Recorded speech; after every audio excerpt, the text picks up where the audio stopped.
What's up, guys? This is Nick from Coral's Coral.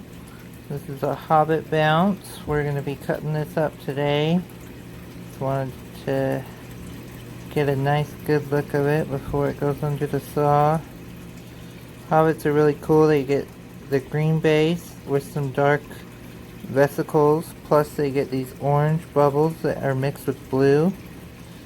As you can see, there's all different bubbles in here. You never quite know. Sometimes you'll get one like this big guy that's all big and blue with a little bit of pink and orange on him. Other times you get them where they're mostly orange. Sometimes you get a good mix of them. It's a really unique bounce. Not a lot of people have it right now. One of the things that we do grow the most here is bounce mushrooms, and we frag them when they're ready, and so we wanted to go through that with you guys today. We're going to put it here in our reservoir for a minute. This has water from the tank that it was in. We're going to kind of take it in and out of the water, shake it around a little bit, try to get it to close up a little bit. That'll just make it easier to cut. While I'm working on that, I'll go over the tools with you guys. We're going to use a razor blade to cut it. We got these bone cutters to help snap the rock. We've got some extra glue if we need it. We've got the frag plugs ready to go. And then the disc that I'm going to put it back on after we're done fragging. The trick with bounce mushrooms is to make sure that when you cut them you get a piece of the foot. I've heard a lot of different theories about mushroom cutting, and I've tried a few different ways, and the best thing that always works for me is just to make sure that a piece of the mushroom is still attached to whatever rock you're trying to make a frag of. I've had them once in a while where they fall off the rock because I cut them a little sloppy, or maybe I didn't realize that a piece was not attached to the rock. I thought it was. And sometimes there's hope of getting those to reattach and grow into a mushroom again, but a lot of times they don't. They just kind of wither away. However, the ones that are attached to a rock and stay on a rock, those I have 100% success rate with. I've never lost one like that. And even if I massacre them, they always do good as long as they stay attached. So what I'm going to do, I'm just trying to find where I want to cut it here. I think I'm going to start by just pretty much cutting it right in half. Down the middle, it looks like it's going to be a pretty clean cut. I can go in between these two bubbles right here. I'll leave this one with the big bubble. I'll keep growing that out, and then I'll cut this side into probably 3 or 4 pieces. We'll see how it goes. So he's sufficiently deflated now. Once I cut into him, he's going to be really shrink up fast. So move this. Oh, I'm just going to work with him just right here. Dip my blade in the water real quick. Alright. So just right in between these two bubbles. Let's see here. Try to get a good angle for you guys.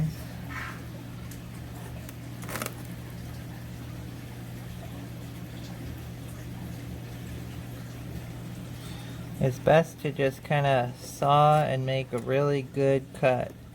If you cannot pick up the blade and do a bunch of cuts, sometimes it's hard to find where you cut, and so I just kind of push with a decent amount of pressure. I've actually found it's good if you can kind of score the rock, because you're going to want this rock to cut where you cut the mushroom. I've done it the opposite way, where I cut the rock first and then I cut the mushroom based on where the rock splits. At times that can be better, but mostly I found that it just makes a bit sloppier. It's kind of hard to get a straight cut. I was able to see that line that I cut, so I'm going through it just one more time, making sure it's really separated. Then you can go through it the other side that's not quite as sharp and kind of separate the two pieces so that you can see what you're working with. Alright, so right down the middle we've got that cut. Take my bone cutters, And I'm just gonna, hopefully this will snap right where I want it to. I'm gonna try to just snap it right where I cut. See what happens. Oops, there goes a piece.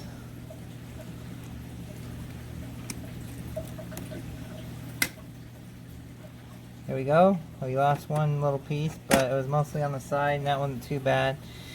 It's not quite all the way cut over here, so I'm just going to go through it one more time with my blade.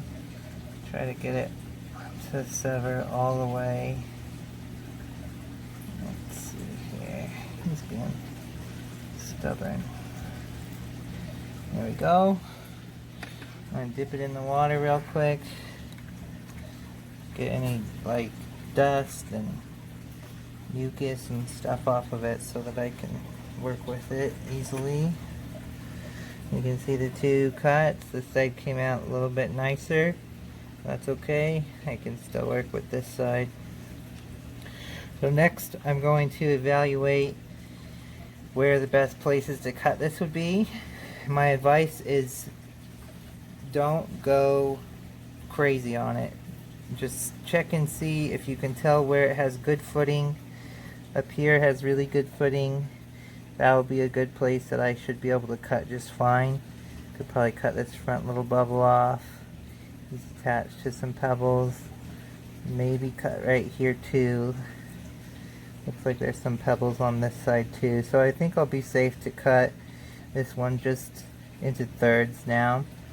And then I'll let them heal for a week or two, and if one of the frags, like the center frag, might be a little bigger than the others, I could just sell it like that, or it might want to frag it again. But I want it to settle in, get a little bit more footing, heal over before I make that call, because I don't want to lose a piece like this. So let's make those couple of cuts. I want to do it over here on a more flat surface. So right here, right, see that little bubble there? That's what I'm trying to separate.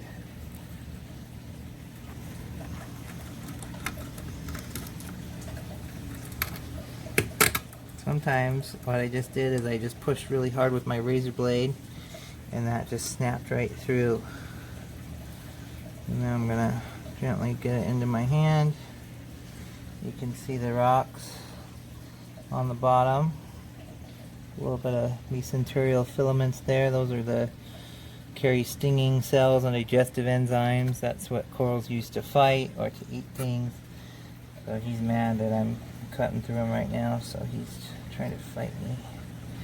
I'm just going to get the plug and place this right on it.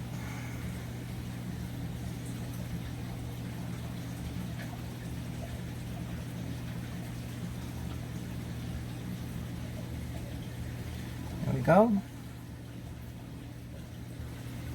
Doing it pretty good. I'm put him in the water so that he stays where I want him on the plug. I'm going to put him over here for safekeeping. Other thing, I'll just do it right now. I'm going to grab a cup. These are the cups that I ship stuff in. I put the frag plug in here and then I put them in a bigger cup. I found that these are the best way to protect the shrooms in case they decide to pop off. Once in a while they will pop off of this later, and so I put them in this little cup, and that just decreases the likelihood that they're going to fly away and get lost. Well, there he is in there. He can still get flow, he can still heal and be good in there. He's just a little safer than he is without the cup. So let's try to make that one more cut now.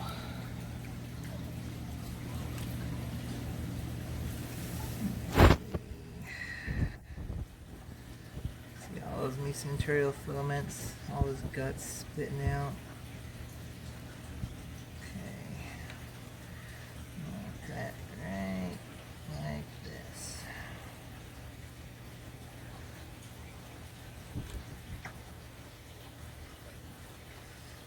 This one on the rock's a little sturdier, so I'm gonna go through with my bone cutters next. So with something like this, when I'm just snipping off a little piece of rock, it feels like it's going to take a little bit of force, and when you do, there's sometimes some recoil. I've lost frags sometimes by thinking I'll be fine. I try to block it with my hand or whatever, and it just kind of flies anywhere, and then I can't find them, and it's a real bummer. So what I do is I make sure I know where I want to cut. I kind of place my bone cutters there, and then I put it in this reservoir. That way, if it flips away, the water stops it from going too crazy, and if anything, it'll hit one of the walls of this box instead of flying somewhere that I can't find it. There we go. So see how those two parts just split right apart? If that was out of the water, they would have just gone crazy. That went pretty well though. That was just right where I wanted it to cut. So I'll pull that little frag out. He's on a nice, good rock. I found even if they're on a really good rock like this one is, it's best to just put them in a cup anyway. Trust me, you don't want to lose a piece like this because you were too lazy to put it in a cup. Alright, so you got the cup. Just rinse it out. Looked a little dirty. I'll put this in there.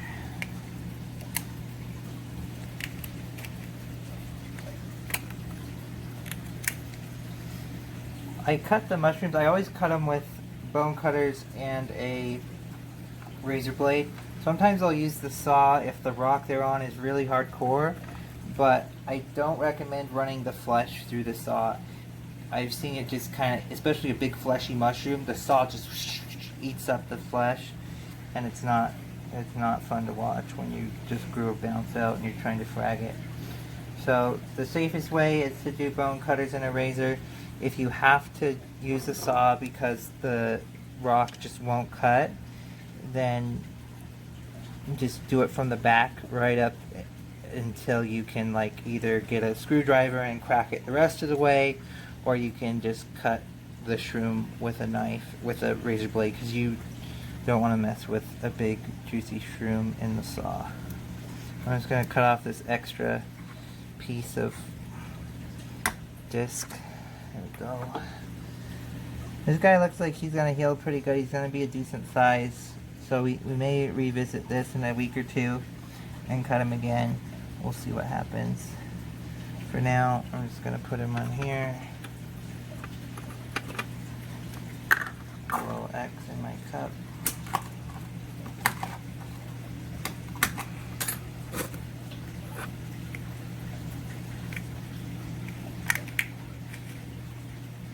There you have it. We have 3 frags. We've got the mama that I'm going to keep right here.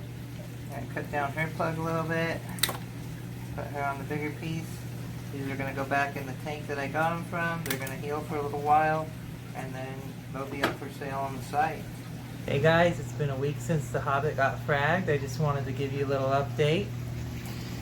Here's the mama right down here.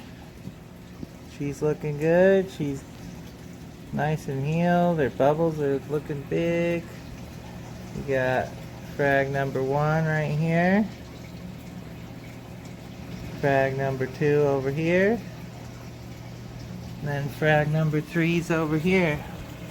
This guy is pretty small. He's just hanging on by a little thread, so I put him over in this other tank that has a little bit less flow. But all 3 of the frags are doing great.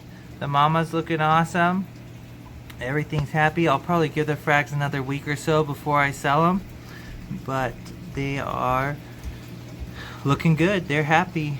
They're on their way to being an awesome showpiece for someone. So thanks for watching. I hope you guys have a good day. Let me know if you have any questions. Let me know what you think of the video. Let me know what you want to see next.